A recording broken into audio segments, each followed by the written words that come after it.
Next Monday marks the 80th anniversary of the liberation of Auschwitz. Over 1 million people perished in the Nazi death camp, most of them Jews. The Auschwitz camp was established by Nazi Germany and occupied Poland as part of Hitler's final solution to exterminate European Jews. In 1944, Agnes Dārwas was deported from Hungary to Auschwitz. She narrowly escaped being sent straight to the gas chambers with other children, a fate she attributes to a stolen coat and a recent haircut. Her coat had been taken in the ghetto, and her mother had cut off her braids out of fear of lice.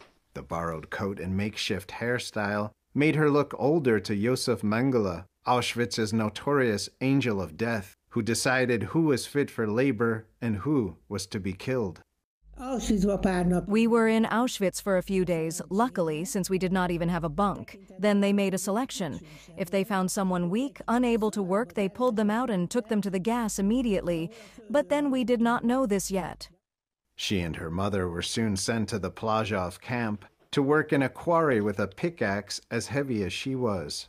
We had to stand in a bathroom all night, as we later learnt, waiting for an order, whether that group was needed for work or would go to the gas chamber. Dārwas says their clothes were stripped away. They had only the shoes in their hands. From Mauthausen, we got to Groß-Rosen, and there we got lice. And the lice was big trouble. There was a writing in Auschwitz saying, "Ein Laus macht dein Tod." One lice is your death, and it was true. But the lice was unavoidable. Her hair and clothes were full of them, and she got typhus too. By the time they reached the Bergen-Belsen extermination camp, Dārwas could no longer walk.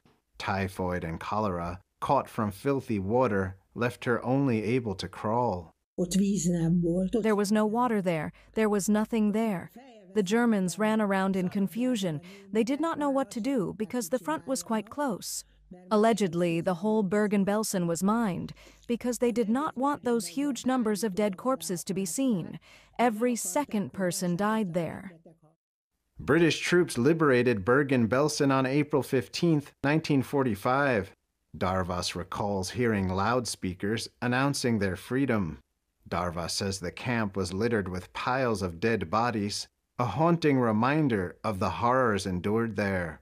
More than 1.1 million people, most of them Jews, perished at Auschwitz. In 1944 alone, 500,000 Hungarian Jews were murdered in Auschwitz and other Nazi extermination camps.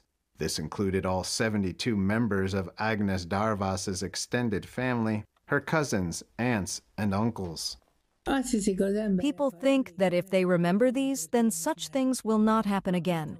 But it does happen day by day. Perhaps it happens not to Jews, but some other ethnicity.